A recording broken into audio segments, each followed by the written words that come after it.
ஆனால் கர்த்தர் விட போறது இல்லைங்க. அழைச்சவரே விட மாட்டார். உனக்கு என்ன இருக்கு? கல்ல இருக்கா? கல் இருக்கு என்கிட்ட சொல்லு. பாதை ஏன் குறை சொல்ற? கல் இருக்கு என்கிட்ட சொல்லு, கல் எடுத்து வைக்கிறேன். முள் இருக்கா சொல்லு, முள் எடுத்து வைக்கிறேன். முன்னாடி பெரிய ஜாமா, டிராஃபிக் ஜாமா இருக்கா சொல்லு, என்கிட்ட சொல்லு, கூட்டத்தை ஒதுக்கி வைக்கிறேன். இப்படிதான் கர்த்தர் செய்வார். சொல்ல உடனே பாதை மாற்ற மாட்டார். உடனே பாதை மாட்டார். நம்ம அப்படி நினைச்சிட்டு இருக்கோம். கர்த்தர் நமக்காக என் பிரச்சனை புதிய பாதைங்கிற வேற காதை அடைச்சிருக்கின்றோம். கர்த்தர் புதிய பாதை கொண்டு கொள்வார்.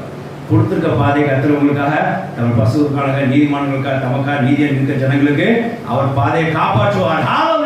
காப்பாற்றுகிறார், காப்பாற்றி வந்தார். ஹல்லேலூயா.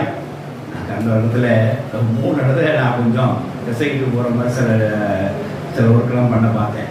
ஆனால் கர்த்தர் இறுக்கி பிடிச்சிக்கிட்டார்.